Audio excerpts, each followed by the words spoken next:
श्रीमद भगवद्गीता अध्याय 9. श्री भगवान म्हणाले, दोषदृष्टीरहित अशा तुला भक्ताला हे अतिशय गोपनीय विज्ञानासहित ज्ञान पुन्हा नीटपणे सांगतो. ते जाणल्याने तू दुःखरूप संसारापासून मुक्त होशील.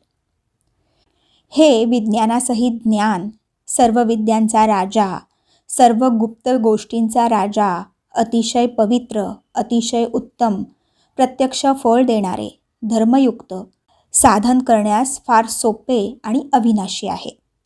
हे परंतपा, यावर सांगितलेल्या धर्मावर श्रद्धा नसलेले पुरुष मला प्राप्त न होता मृत्यूरूप संसार चक्रात फिरत राहतात.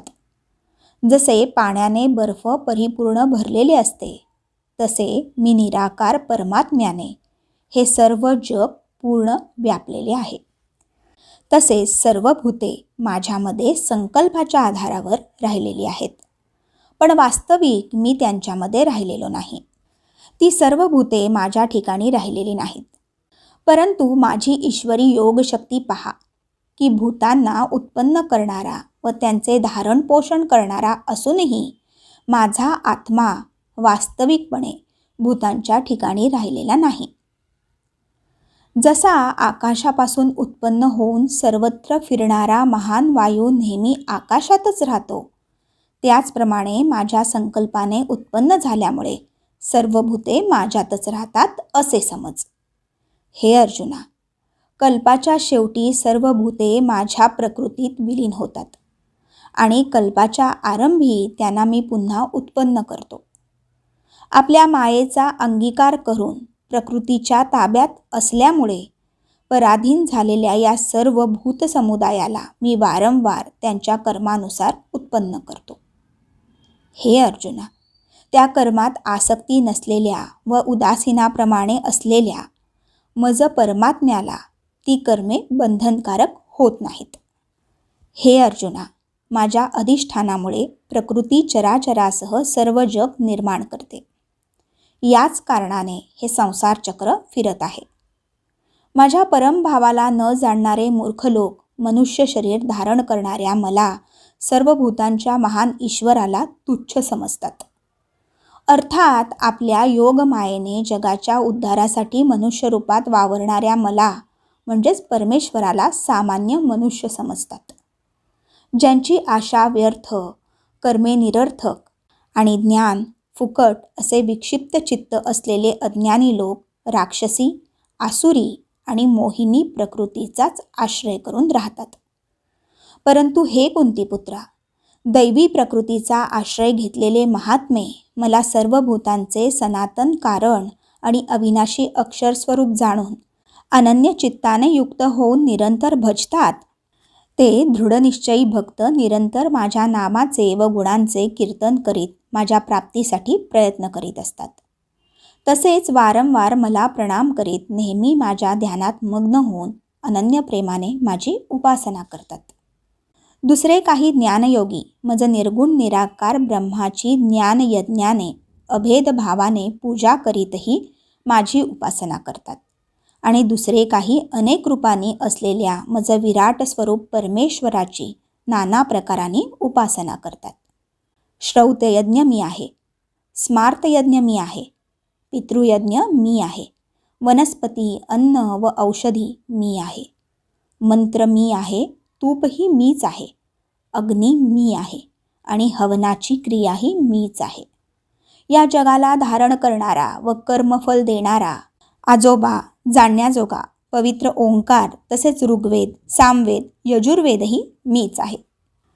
प्राप्त होण्याजोगे परमधाम भरणपोषण करणारा, सर्वांचा स्वामी, शुभाशुभ पाहणारा, सर्वांचे निवासस्थान, शरण जाण्यायोगा, प्रत्युपकाराची इच्छा न करता हित करणारा, सर्वांच्या उत्पत्ती प्रलयाचे कारण, स्थितीला आधार, निधान आणि अविनाशी कारणही मीच आहे. मीच सूर्याच्या रूपाने उष्णता देतो, पाणी आकर्षून घेतो व त्याचा वर्षाव करतो. हे अर्जुना, मीच अमृत आणि मृत्यू आहे आणि सत व असतही मीच आहे. तिन्ही वेदात सांगितलेली सकाम कर्मे करणारे, सोमरस पिणारे, पापमुक्त लोक माझी यज्ञाने पूजा करून स्वर्गप्राप्तीची इच्छा करतात. ते पुरुष आपल्या पुण्याईचे फळ असणाऱ्या स्वर्गलोकाला जाऊन स्वर्गात देवांचे भोग भोगतात. ते त्या विशाल स्वर्गलोकाचा उपभोग घेऊन पुण्याई संपल्यावर मृत्यूलोकात येतात. अशा रीतीने स्वर्गप्राप्तीचे साधन असणाऱ्या तिन्ही वेदात सांगितलेल्या सकाम कर्माचे अनुष्ठान करून भोगांची इच्छा करणारे पुरुष वारंवार ये जा करीत असतात. अर्थात पुण्याच्या जोरावर स्वर्गात जातात आणि पुण्य संपल्यावर मृत्यूलोकात येतात. जे अनन्यप्रेमी भक्त मज परमेश्वराला निरंतर चिंतन करीत निष्काम भावनेने भजतात, त्या नित्य माझे चिंतन करणाऱ्या माणसांचा योगक्षेम मी स्वतः त्यांना प्राप्त करून देतो. हे अर्जुना, जे सकाम भक्त श्रद्धेने दुसऱ्या देवांची पूजा करतात तेही माझीच पूजा करतात, परंतु त्यांचे ते पूजन अज्ञानपूर्वक असते. कारण सर्व यज्ञांचा भोक्ता आणि स्वामीही मीच आहे. पण ते मला परमेश्वराला तत्वतः जाणत नाहीत, म्हणून पुनर्जन्म घेतात. देवांची पूजा करणारे देवांना मिळतात, पितरांची पूजा करणारे पितरांना जाऊन मिळतात, भूतांची पूजा करणारे भूतांना प्राप्त होतात आणि माझी पूजा करणारे भक्त मला येऊन मिळतात. त्यामुळे माझ्या भक्तांना पुनर्जन्म नाही. जो कोणी भक्त मला प्रेमाने पान, फूल, फळ, पाणी इत्यादी अर्पण करतो, त्या शुद्ध बुद्धीच्या निष्काम प्रेमी भक्ताने प्रेमाने अर्पण केलेले ते पान, फूल इत्यादी मी सगुण रूपाने प्रकट होऊन मोठ्या प्रीतीने खातो.